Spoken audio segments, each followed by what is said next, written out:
कलि पुराण के 6ठे अध्याय में शिव के गणों की उत्पत्ति और उनकी भूमिकाओं का अद्भुत वर्णन किया गया है।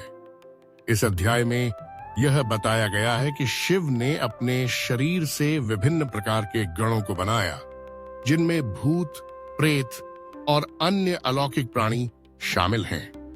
ये गण शिव के अनन्य सेवक हैं, जो उनके आदेशों का पालन करते हैं और सृष्टि के विभिन्न कार्यों में उनकी सहायता करते हैं। गणेश, हाथी मुख वाले देवता, इन गणों के नेता हैं। उन्हें बाधाओं को दूर करने वाला माना जाता है और उनकी उपस्थिति हर कठिनाई को मिटाने में सहायक होती है।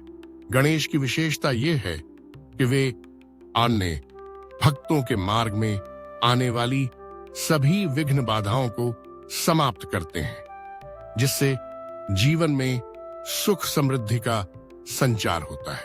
इस अध्याय में देवी काली के लिए एक सुमधुर स्तव का भी समावेश है। देवी काली, जो नाश और परिवर्तन का प्रतीक मानी जाती हैं, की शक्तियों का वर्णन इस स्तव में किया गया है। उनका कठोर रूप और दयालुता दोनों ही भक्तों के लिए प्रेरणादायक हैं।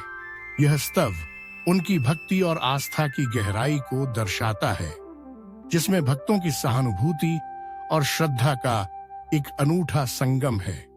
देवी काली की कठोरता हमें सिखाती है कि नकारात्मकता को समाप्त करने के लिए कभी-कभी कठोर कदम उठाने की आवश्यकता होती है, जबकि उनकी दयालुता हमें सिखाती है कि सच्चे प्रेम और करुणा से हर समस्या का समाधान संभव है। कलि पुराण का यह अध्याय केवल धार्मिक पाठ नहीं है, बल्कि यह जीवन के गहन सत्य और सृष्टि के चक्र को समझने का एक माध्यम है। शिव के गणों और देवी काली की महिमा का यह वर्णन हमें आत्मिक उन्नति की ओर प्रेरित करता है और हमें याद दिलाता है कि हर बाधा के पीछे एक नया अवसर छिपा होता है।